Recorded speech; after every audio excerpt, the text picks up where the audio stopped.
Yo pude ser uno de esos muertos. Tengo la experiencia de poder ser una víctima de este país y de los malos gobiernos. Esta es una bala que guardé. No la había sacado nunca.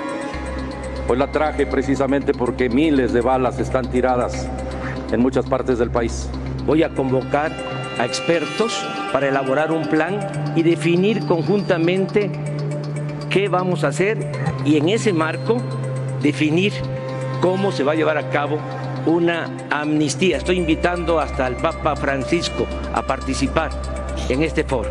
Enfrentar el problema, pero con una nueva estrategia. Enuncio 4 cosas. 1, desmantelar y no solamente descabezar a las organizaciones criminales, duplicar el tamaño de la Policía Federal, profesionalizar y certificar a todas las policías del país y algo muy importante, seguir apoyándonos en el Ejército y en la Marina. Propongo a los 100 días de mi gobierno lograr primero un código penal único. De la seguridad de tu familia me hago cargo yo. Defenderte de Trump, defenderte del abuso de los partidos políticos, defenderte de las propuestas de López Obrador. Voy a eliminar la violencia a través de los valores. Miren estos datos. Sergio, tú estabas hablando del 2008 al 2016, Coneval, lo que ha crecido la pobreza en México, con Calderón y Peña Nieto. Nada más 4 millones de pobres en 8 años. Le diría a Andrés Manuel, no criminalice la pobreza.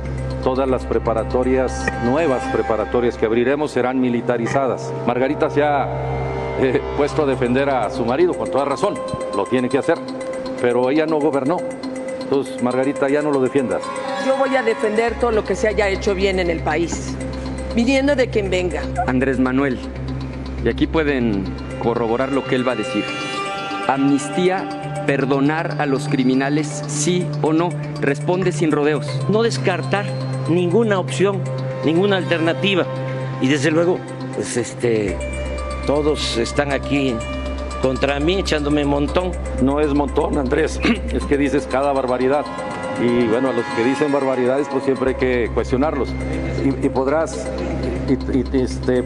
también convocar a los narcos. No hay duda que estás haciendo equipo con los malos.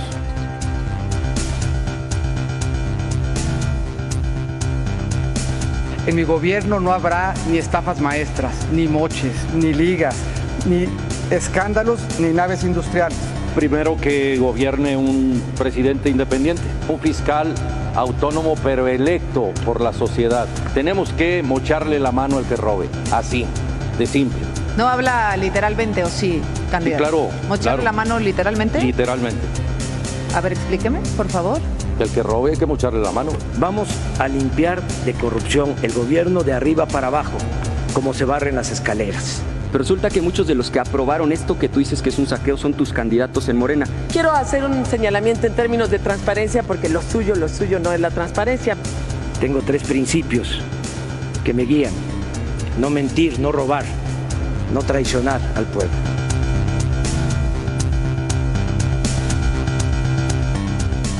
En este caso, el de Odebrecht, de los moches que entregaron, de los sobornos de $10 millones,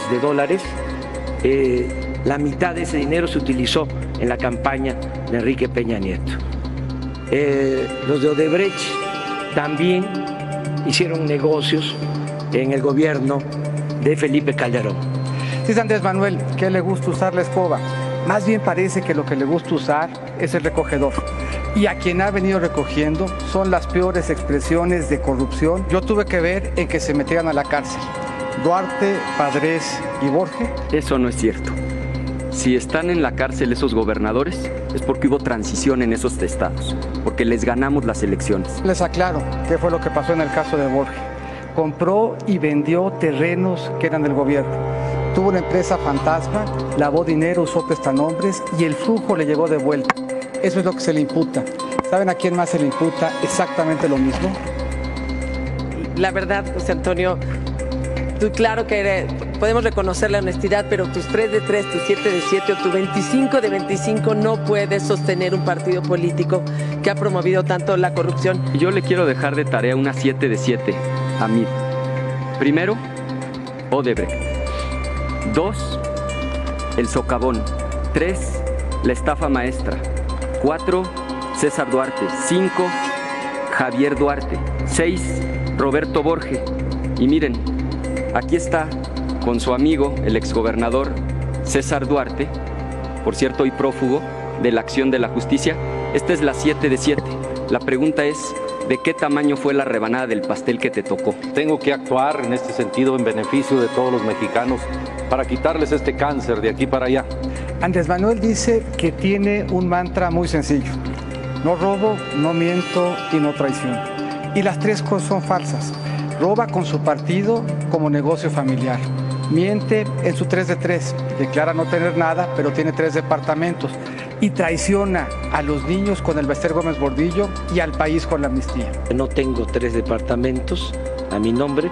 Si existiesen esos 3 departamentos a mi nombre, se los regalo al señor Meade. Amigos de Entre Noticias, tengo en línea a Miguel Tinker Salas, profesor del Colegio de Pomona, analista político, experto en temas también energéticos, de petróleo, y muy pendiente de lo que está pasando en México en este proceso electoral.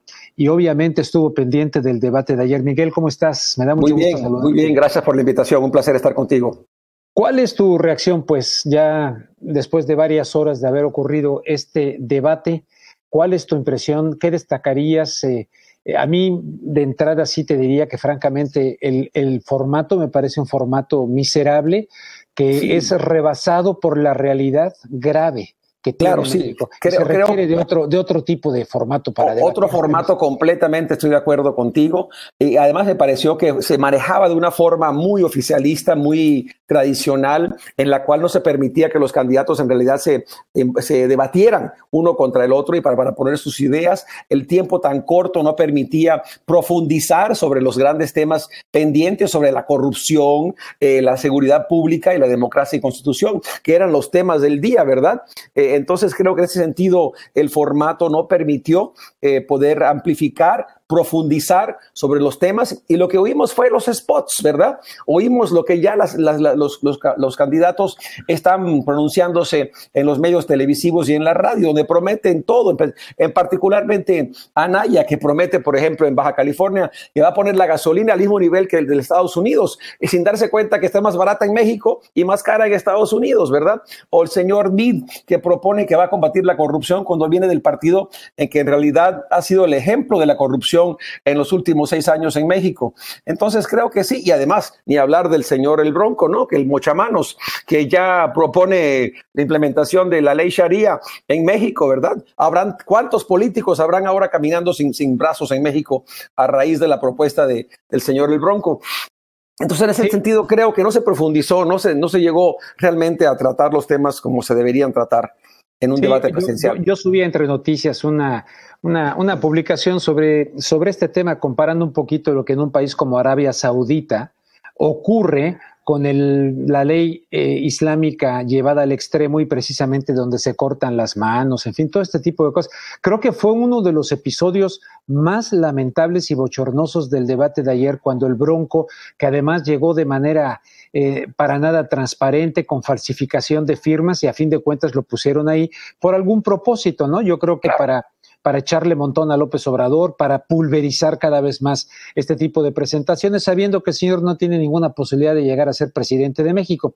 Pero ese comentario que hizo, y también lamento mucho lo de su hijo y que haya muerto, en fin, pero lo de la bala, apelando un poquito a la telenovela, ¿no? Más que al análisis político. Exactamente, y hay que recordar que hace unos minutos anterior el señor El Bronco había dicho que las propuestas de Obrador son absurdas, y luego sale con una propuesta que en realidad son absurdas. Entonces, en ese sentido, creo que y además tenía su cartelón abajo de su presencia ahí, con su teléfono. Me parecía absurdo que el INAH permita eso.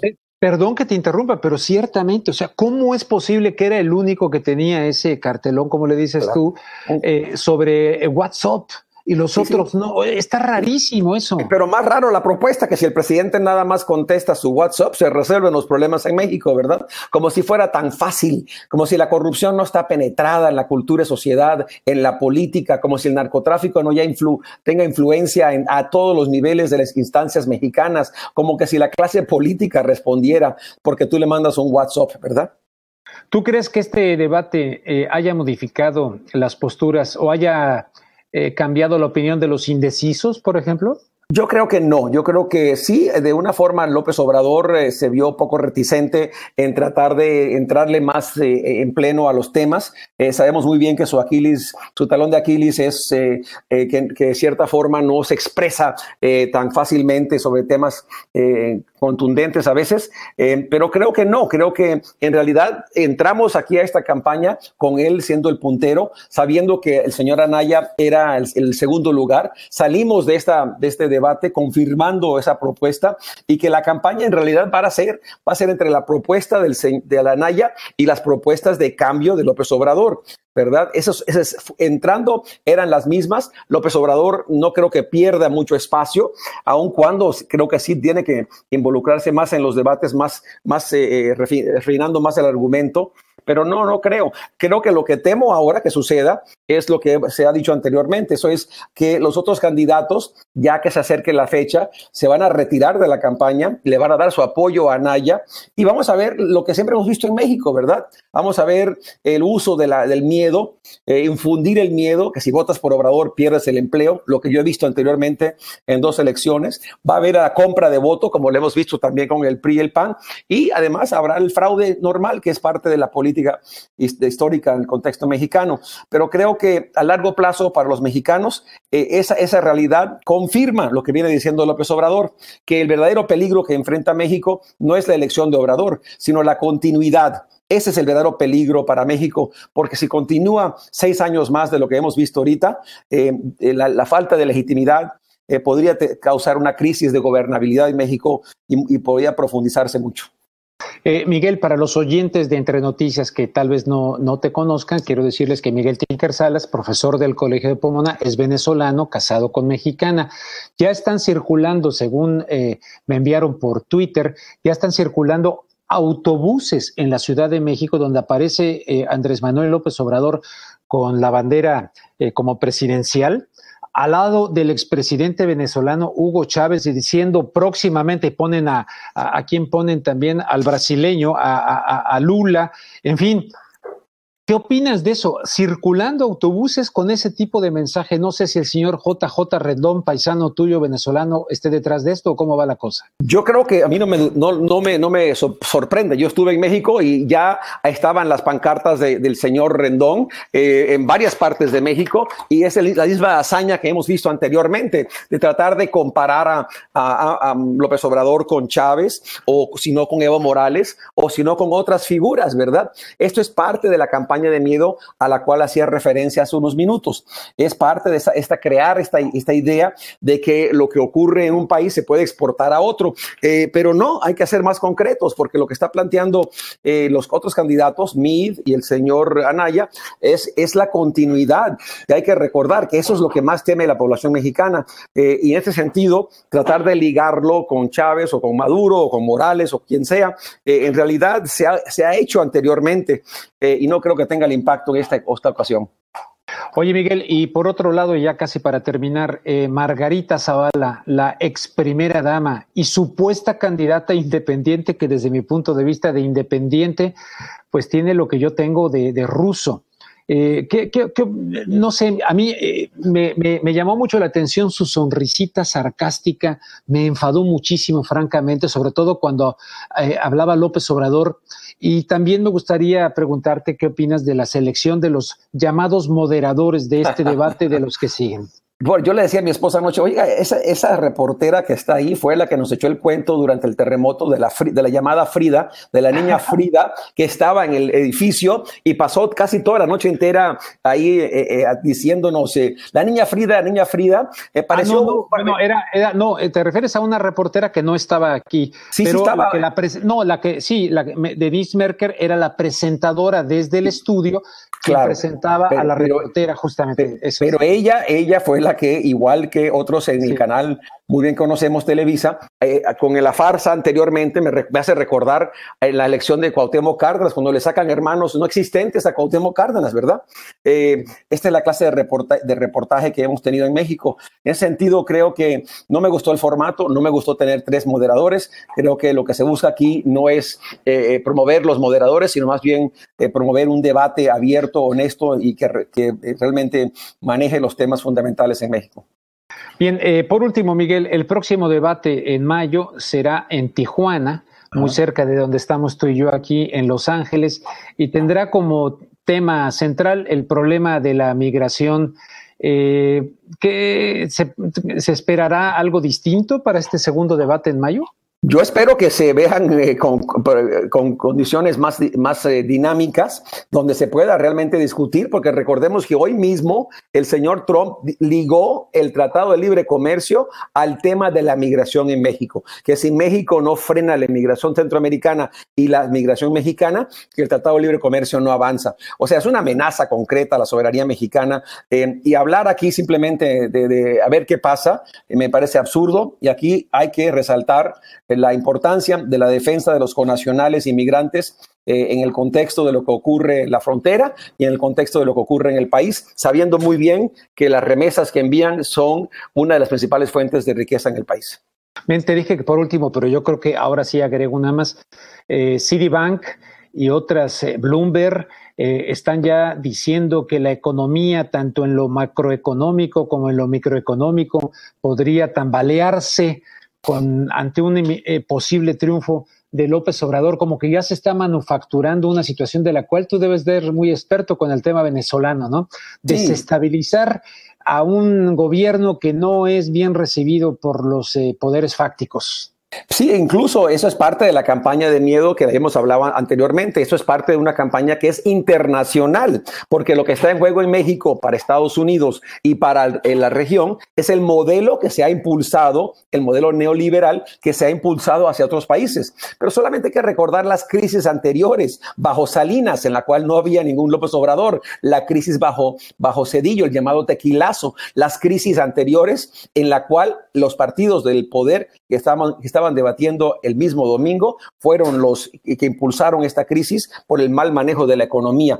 Entonces creo que sí, es parte de una campaña de miedo que tendrá una versión nacional y una versión internacional con el mismo logro de mantener la continuidad en México, y esa continuidad es el gran peligro para el país.